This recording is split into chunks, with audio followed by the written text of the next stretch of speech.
We'll begin with Coach Cignetti's opening remarks, and then we will take questions for both the coach and the student athletes. Coach?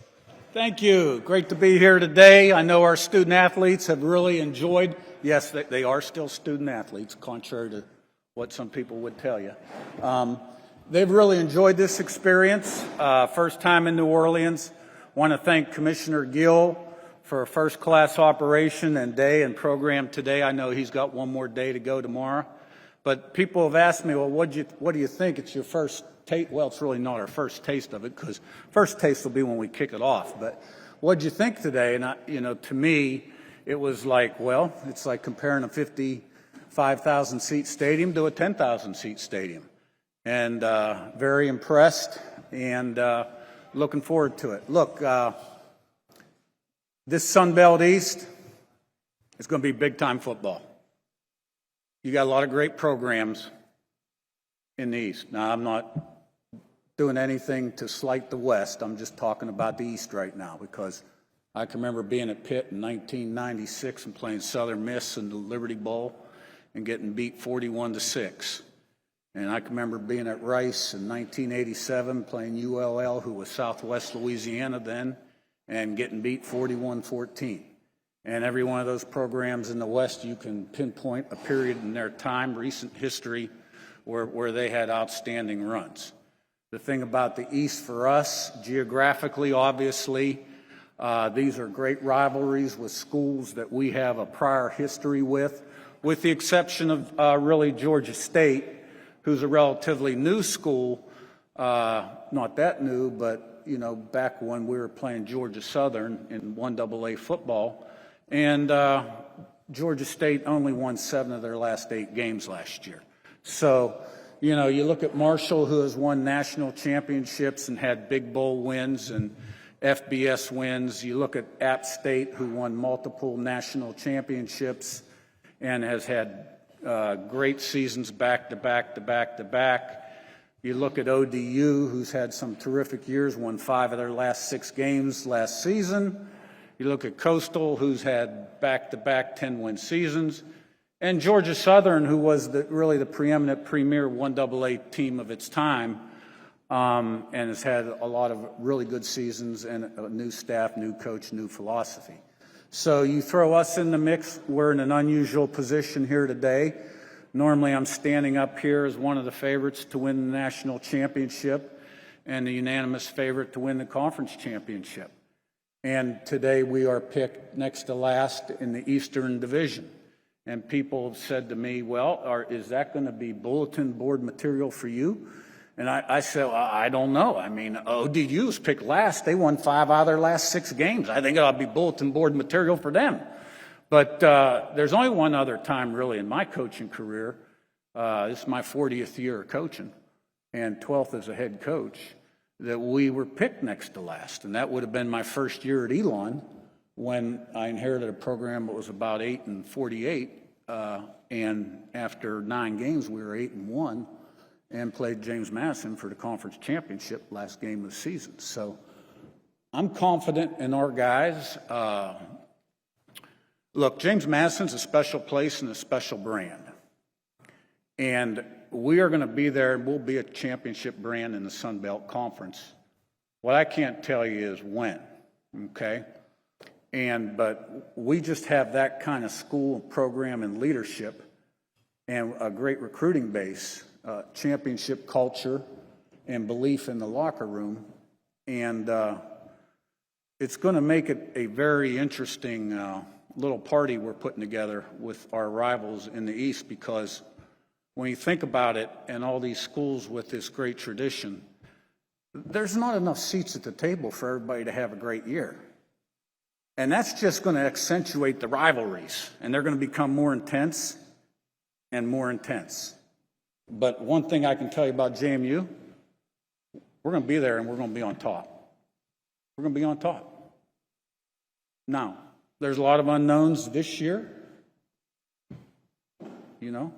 My only expectation for our football team this year is we go out there every day with great focus and energy and do the things you got to do to improve and put yourself in the best position for tomorrow and on Saturday. and play our butts off on Saturday afternoons and do the things you got to do to play winning football. Okay? We're not eligible for a bowl game this year. We're not eligible for the conference championship this year. And a lot of our members in the East are reminding our recruits that daily, that we're not eligible for that. But, you know, hopefully we will be next year. But next year's class will be recruited, and they will be eligible for those things. So I think this is a terrific long-term move for JMU, the athletic department, the football program. We're very excited. Our fans are super pumped about this. And I think it's a big ad for the Sun Belt, too, because I think JMU is a big-time brand. It's only going to get better and better and bigger and bigger. So we're excited about this thing. You know, this thing happened really fast. I give our leadership and administration a lot of credit for pulling the trigger on this quickly. And here we come. So let's go. All right, fire away. Let's go. We'll now take questions for Coach Cignetti and our student athletes. For those of you who are in the room, if you have a question, ask you please raise your hand, and also please stand up so we can get you on camera. Wait for the microphone to come to you. Ellie and Emmanuel are back with the microphones once again. Please state your name and your media affiliation before you ask your question. And for those of you listening in on Zoom, we ask you to type your questions into the chat, and I'll read them aloud. Questions here in the room? Coach Emmanuel Peppa, Sunbelt Conference. Just wanted to get you to talk about, you mentioned about a timeline and obviously not knowing when you guys are going to be able to achieve the goals that you want, but what does it mean? You talked about and you touched on some of the teams that have already made that transition. What does it mean to be kind of the next in line to conference to start on that path to being able to transition and be a prominent member of the FBS? Well, you know, I think 10 years ago, JMU had this opportunity 10 or 11 years ago and declined it because there were some things they wanted to take care of.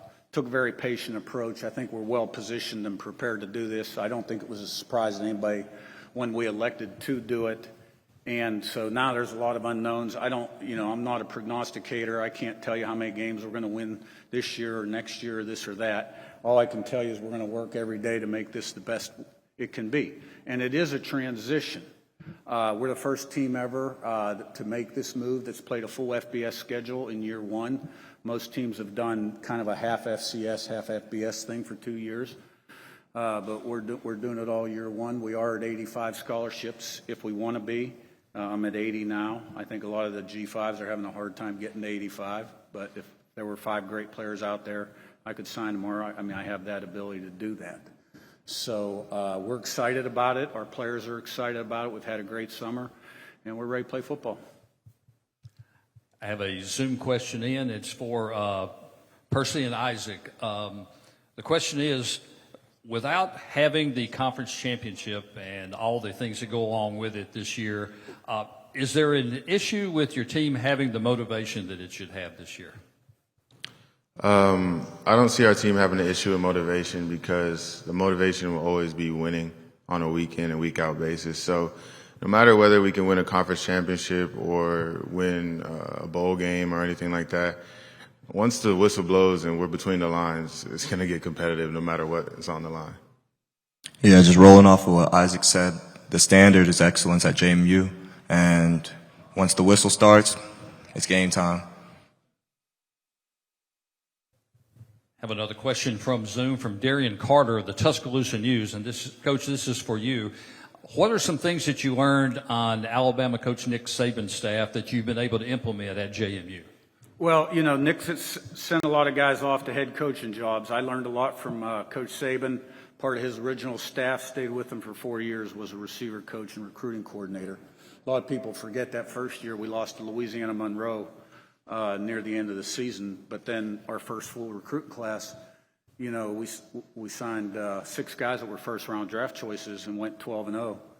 And the following year, and lost to Florida in the SEC game, following year 14-0. Then stayed 1 more year.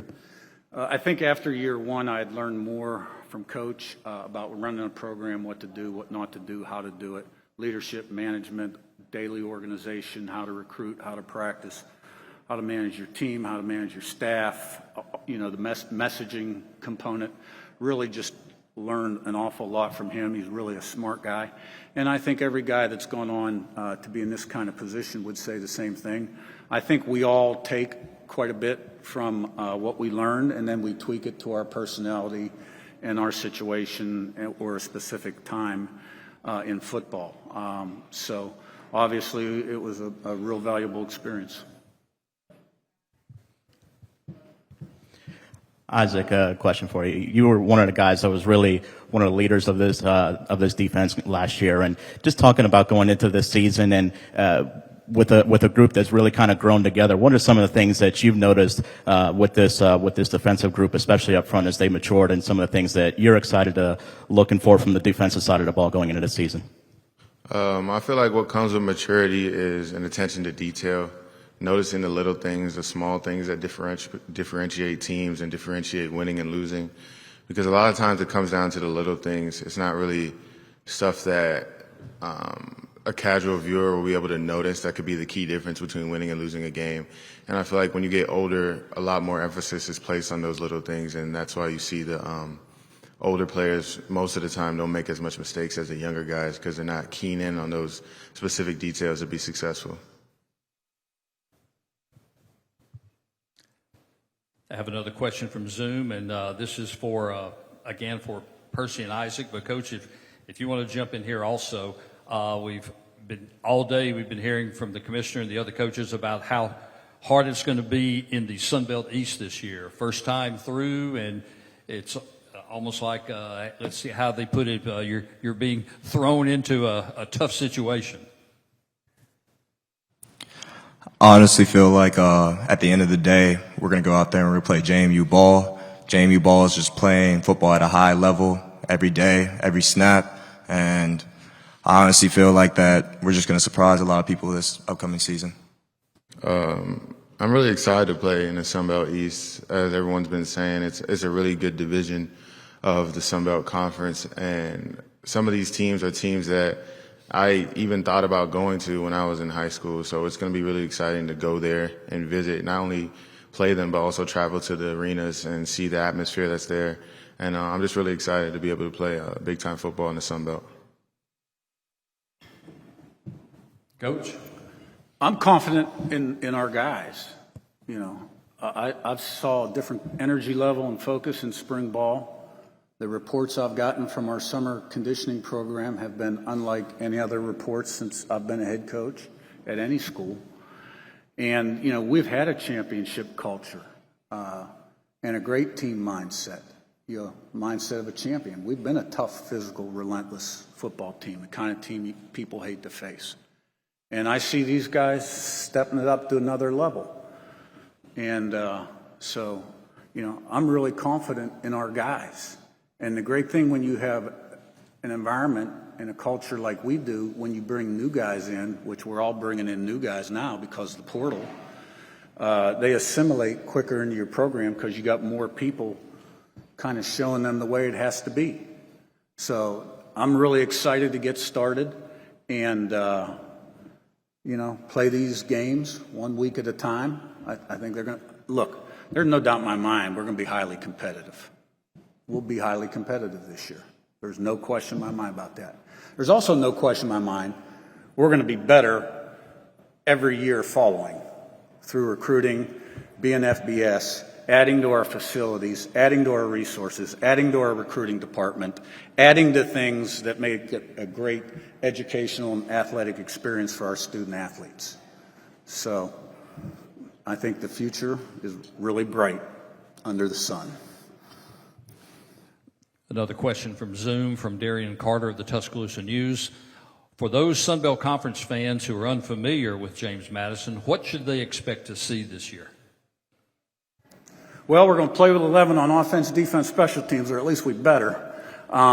We've always been a real tough physical team, fly around on defense, put a lot of pressure on the quarterback. You know, our special teams were real good last year. If you did a composite of FBS, FCS, we would have been number 2 in the country, based on our rankings and our production on special teams last year. Offensively, we've normally been a downhill, punch you in the mouth, running football team, but because of injuries on the offensive line and at running back last year, we had to morph. We had an experienced quarterback. We had some skill on the outside, and we probably threw the ball more than I've ever thrown it, been in 10 personnel more than I've ever been. So, but that's what you got to do as a coach. You got to adjust your personnel and put them in places where they have the best chance to be successful. So we've always played with a lot of energy, a lot of confidence, a lot of swag. But every year's a new year. You got to prove it. Everything in athletics, you got to prove. That's a great thing. We're all nothing right now. I see these preseason standings 1 to 7 on each side. Let me tell you something. There's somebody on the bottom of each side that's going to make a run at the championship. It's going to happen, and that's the great thing about football. Grant Johnson from the Breeze. This is for Curt, Percy, and Isaac. What's going to be maybe most different about, going from playing maybe one FBS team per year to now having a whole slate and having, 10 to play for, each week? Honestly, just focusing on limiting the mistakes. These games that we're coming up and playing this upcoming fall, we can't be making mistakes. We have to be on top of everything, and that's a focus that we're going to have to just strive to keep ahead of us this upcoming fall. Yeah, like Percy said, the margin of error is just decreasing when you play teams this good on a weekly basis. And then also us making sure that we get in with nutrition and recovery, knowing that we're going to be playing in physical games every week, and just taking advantage of all the resources we have to help us be ready for the next upcoming game. It's about commitment and discipline and ramping up in those areas, committing to a higher standard, because we could get away with things at the FCS level and play our C-plus game, maybe not do all the things you need to do to be the best you could be individually and collectively and still get the result and still have a great week against a quality opponent. We can't do that anymore because we're going to be playing good teams week in, week out. We're going to have to play our A game more often, and the consistency and performance is going to have to improve and increase, and that's requiring more of everybody, players and coaches. Charlie Krause, the Coaching Crew Show. This is possibly for all three of you. You guys have a very strong and passionate alumni and fan base. What's the vibe that you've been feeling either on campus or at different events with alumni since the announcement was made you were moving into the Sun Belt? I've been around the fan base the most, and let me tell you something. They are so excited, so pumped up, so ecstatic, and we're close to selling out every game at home. And the environment at home is great. It's a crazy environment, tailgating and everything. So, they're pumped up, ready to go. Now all we got to do is deliver. No pressure. Yeah, and I think the cool thing about our fan base is it's not just a football thing in terms of they're excited to see us play against the other team. They're actually excited to go head-to-head with the other fan bases as well, whether it's on Twitter or in person with cheering and who can outdo the other. So that makes it a real fun atmosphere for everyone involved. Yeah, I totally agree. The excitement's through the roof, and they've actually been pumping us up even more, too. We're all excited. The team's excited. Coaches are excited. Fans excited. Yeah. Mitchell Gladstone, Arkansas Democrat. Curt, you talked about preparing the physicality of it, of moving up to the FBS level, and there's not really, like you said, there's not a blueprint for this. So when it comes to trying to prepare these guys, is it something that you can only do so much, and it's just going to be those first few games trying to figure it out, or are there things that specific things that you've said, okay, these are the things we need to do in order to be able to deal with the challenges of going into a full FBS schedule for the first time? No, we have a philosophy and a way of doing things, and if there was a better way, we'd have done it long ago. So we believe in how we do things. Now we tweak them every year and try to improve processes, et cetera. Okay? But, we're process-oriented, and we're kind of going about business as usual. And, we're going to go out there and play our best every Saturday, and at the end of the year, see where we stack up. And, I'm highly confident we're going to be in a lot of really, really tight ball games. And maybe we won't. Maybe we'll be 2-3 scores up. I don't plan on being 2-3 scores down very often. I can tell you that. Coach Andrew Abity, Pine Belt Sports. With you guys making the jump to FBS, I wonder How much does the transfer portal impact that jump? Does it hurt you or can it help you? Get it trickier. Like, if you make this move 4 years ago where a transfer from LSU had to go to Louisiana or a transfer from Ohio State had to go to JMU, it's a much simpler process. Now you're dealing with the transfer portal where people are coming in and offering your guys deals and they're not even in the portal. I lost my best receiver, freshman, caught 85 balls for 1,500 yards, 15 TDs at the end of the season. Then lost a guy to Texas, after May 1st. So every coach in America would tell you the roster management part of it is difficult, but look, it is what it is. And like somebody said in the SEC media day, the toothpaste is out of the tube. It's not going back in. So we all have to adjust, improvise, and do the best job we can in today's landscape to be successful.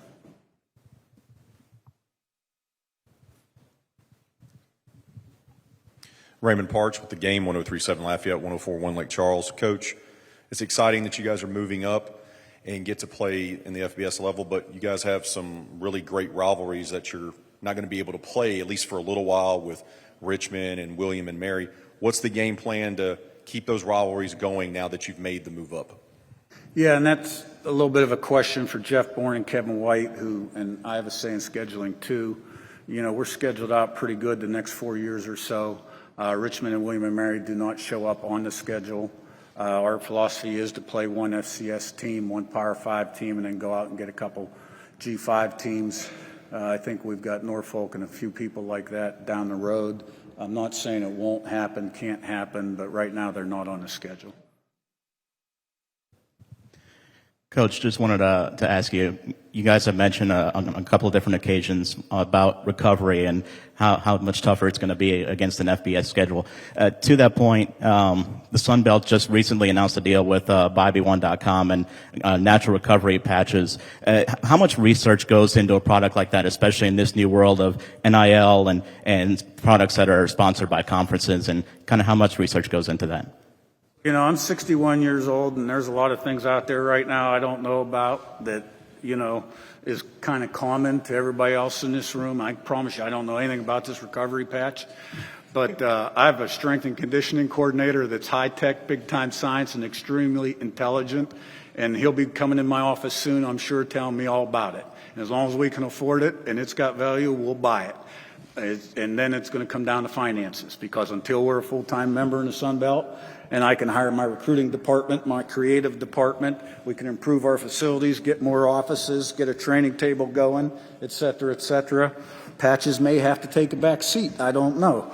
But if it's going to improve player health, then it'll be at the top of the list. I didn't hear him. All right, good Coach, deal. Let's do it. Yep, got one more Zoom question here.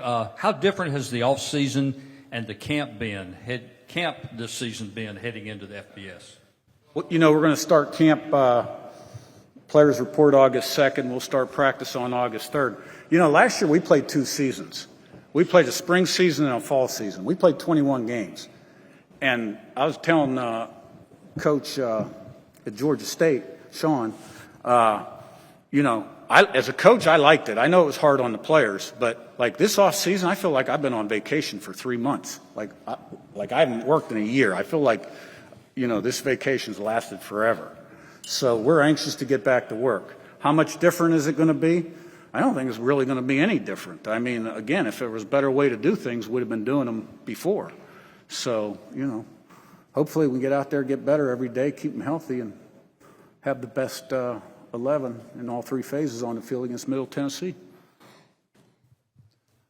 One more Zoom question. This is for Percy and Isaac, asking, can you talk about the challenge of playing in what is going to be an obviously very strong Sun Belt East? I feel like the biggest challenge is just going to be, it's better teams. You're going to be playing against better offensive tackles, better quarterbacks, better running backs for the most part. I'm not going to discredit the CAA and said we had terrible players or anything like that, but you're going to be playing a higher level of competition on a weekly basis, as I've said before. So I feel like that's going to be the biggest change. Yeah, just coming back and just focusing on the small details and just knowing that every week we're going to have to bring our A game and just play JMU football. Any other questions in the room? Coach, Percy, Isaac, we appreciate you being with us today. Good luck to you going into the season. And we will be back here in less than 5 minutes with the Chanticleers of Coastal Carolina. Thanks, guys.